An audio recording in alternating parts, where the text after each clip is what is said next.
имаме гледаш, добро вечер. Ало? Да, повелете. Овде една граѓанка од Скопје. Ве слушам цел саат и повеќе. Ве молам, македонците сака да знаат малко и повеќе од оно што е вечерва кажено. Во Бугарија има толку македонци, Пиринска Македонија е цела, но и покрај Слънчевите брегови 12 села има чисто македонци и тоа можам да ви ги набројам колку илјада се. Второ ќе ви кажам. И бидеме јасни, ние македонците, ако им даваме тука право на сите да имат право како луѓе, вера, нација, исповед, треба и нашите македонци. Во Албанија бев 2 пати и видов дека тие јадни немат книга да читат. Добро, не се вознемирувајте, не е емисијата таква толку многу да ви се качи пред пишекот. Не, но јас сум таа што јас пишам за тие наши македонци. Добро, ви благодарам многу.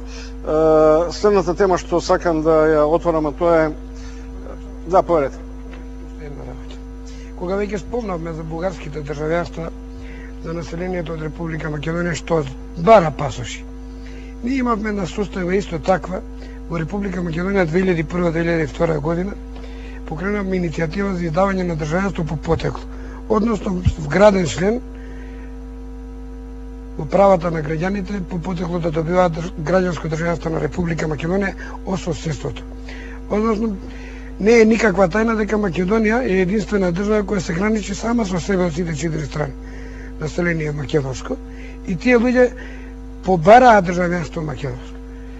И тоа се водеше еден период од една година дена да се издаде државјанство за да наредната власт која дојде 15 септември 2002 година, првата задача и беше да го укине тој член, односно да го промени тој член за стегнување државјанство по потекло од соседството и тој член да го приспособи за да добиеме еден фудбалер каков таков беше сега што умре овдека, или од интерес на државата да биде фудбалер или пејач или било што. Трагедија е што ние живееме во соседството. Ние во гора побаравме државјанство и ако Тодоровски кажува дека немаме јасен позив дека сме македонци.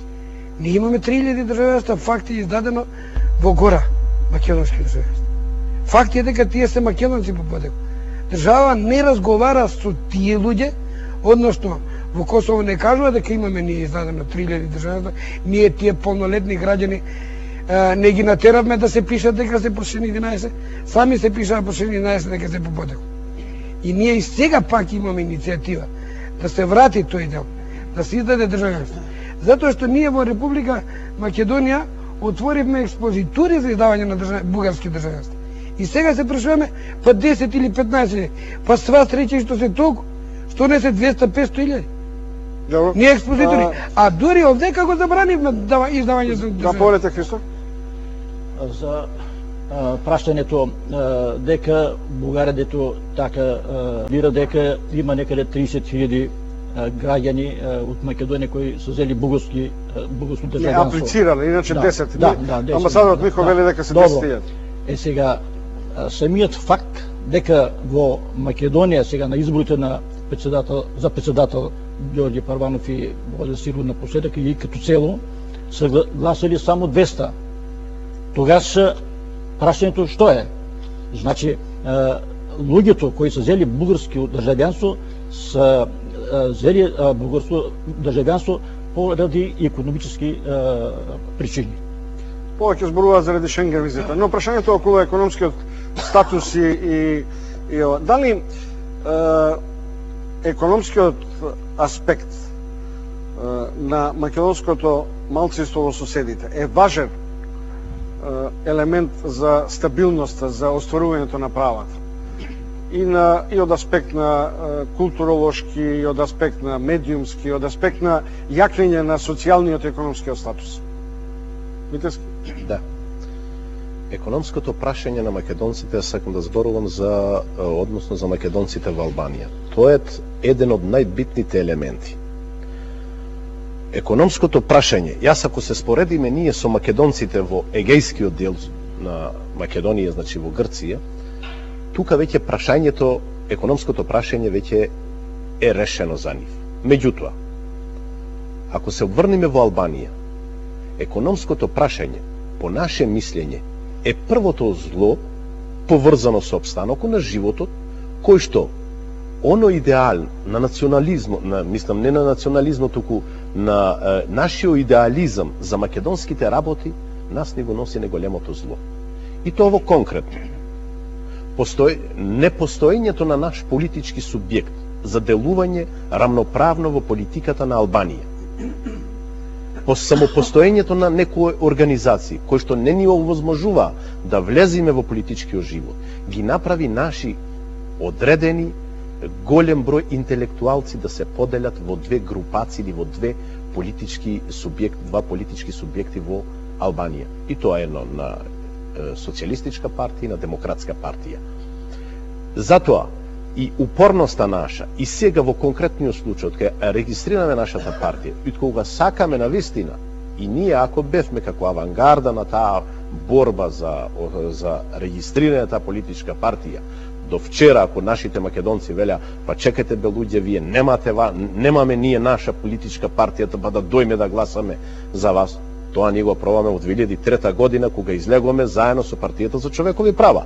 Сега, ендекот на недоразбирање, на привлекување на наши интелектуалци, учени, паметни луѓе, кои што треба да дојдат да седнат на такви места во нашата нова формирана политичка партија, уште е со страв, или подобро да речам дека си ги гледат нивниот обстанок само постоејќи во двата политички албански блока, во социјалистичка партија и во демократска партија. Дали определувањето е статусот на македонец влие да се стигне до служба во јавен сектор, да се добие или да се изгуби работно место и така натаму?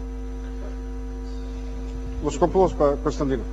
Па видите, мораме да признаме дека по зачленувањето на Грција во Европската Унија, демократските процеси кога станува збор за вработување, за стандард, за позиција во општеството, кога зборуваме за македонското малцинство, сепак се подобрени, нели? Сепак има објективни критериуми или релативно објективни критериуми спрема кои човек може да се вработи. Проблемот не е во процедурата или во законски стандардизираниот начин за вработување во друштвениот сектор. Проблемот е во стереотипите и предрасудите што се доминантни во грчкото општество, кога некој индивидуа или граѓанин сака да излезе од оно што се наложува како национално коректно во грчката држава. Национално коректно во Грција денес значи да бидеш чистокрвен грк, православен христијанин и добар грк патриота.